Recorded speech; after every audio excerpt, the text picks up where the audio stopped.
Okay, hi, I'm Carol, and I'm just going to start off with how they were saying that there are words that are against the law and everything, but according to the FCC, there isn't. Offensive words may be profane and or indecent depending on the context. In the Golden Globe Awards order, the FCC stated that it would address the legality of broadcast language on a case-by-case basis. Depending on the context presented, use of the F word or other words is highly offensive, as the F word may both be indecent and profane if aired between 6 a.m.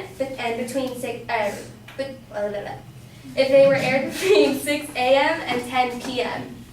And that is because of the Title 18 of the United States Code, Section 1464. It prohibits the utterance of any obscene, indecent, or profane language by means of radio communication. Consistent with a subsequent statute and court case, the Commission's rules prohibit the broadcast of indecent material during the period of 6 a.m. and 10 p.m. The FCC decision also prohibits the broadcast of profane material between 6 a.m. and 10 p.m. Civil enforcement of these requirements rests with the FCC and is an important part of the FCC's overall responsibilities. And basically what that time period is called is the safe harbor. And it's because that's like the time when there's a chance of children seeing it. So they're really only doing that during those times because there's kids watching TV. That's when they're up. It's before they go to school. It's when after they come home from school. And then I also just wanted to bring up when they said that we don't have any, like, if you can't afford satellite television or cable television and radio, there are still times that you can hear this adult content. There's also YouTube that's free. If you go to the library, you can go on YouTube. And it's just, there are times that you can hear adult content. It's just after 10 p.m. and before 6 a.m. And so now I'm going to talk about basically how the FCC does fine broadcasters. So from the FCC, it's any person or entity that the FCC determines has willfully or repeatedly violated the indecency, obscenity, and or profanity prohibitions is potentially liable for a forfeiture penalty, which is a monetary sanction paid to the United States Treasury.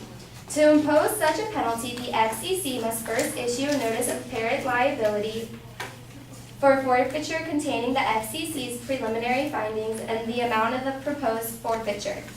That decision contains the Commission's finding that based on preponderance of the evidence and the person or entity at issue has apparently violated the indecency, obscenity, and or profanity prohibitions. The person or entity against which the penalty is proposed then may respond in writing explaining why they haven't gone against the penalty. And then the Commission will then issue a forfeiture order formally imposing the monetary sanction if it finds by preponderance of the evidence that the person or entity has violated those prohibitions. And then when they said they brought up how it's outdated when you know it when you see it, but you can't really fully state what is obscene or what's profane. It's just what is people hear. And basically how the FCC enforces their rules is someone from the public has to hear it and they have to file a complaint. The FCC is not allowed to monitor broadcasting. Someone listening to the radio has to hear something, file a complaint with the FCC for the FCC to be able to find them. They have to go through a giant investigation. They then reach out to the broadcaster that was supposedly said this, and they have to basically figure out, they have three-pronged tests about if it was obscene or if it was profanity or indecent. For example, for obscenity, the three-pronged test is according to the U.S. Supreme Court, to be obscene, material must meet this test. 1, an average person applying contemporary community standards must find the material as a whole appeals to their prurient interest, material having a tendency to excite lustful thoughts. 2, the material must depict or describe in a patently offensive way sexual conduct specifically defined by applicable law. And 3, the material taken as a whole must lack serious literary, artistic, political, or scientific value. So basically with that, it doesn't really it can't stop artists from having their creative ability as long as it's not obscene, like it's not something you don't want to hear. And there's different radio stations that people can listen to, like there are those rap stations and those hip hop stations that people are allowed to listen to, so if you have kids, you can listen to Disney radio. So you don't have to deal with any of those obscene words or anything because that's just on broadcasting. And then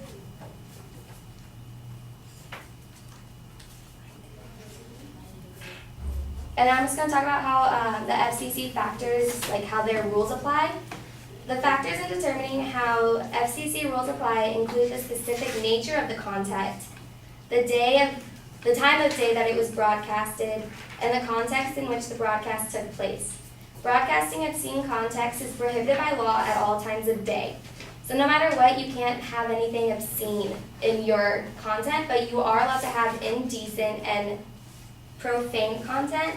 And indecent material is defined as it depicts or describes sexual excretory organs or activities in terms patently offensive as measured by contemporary community standards.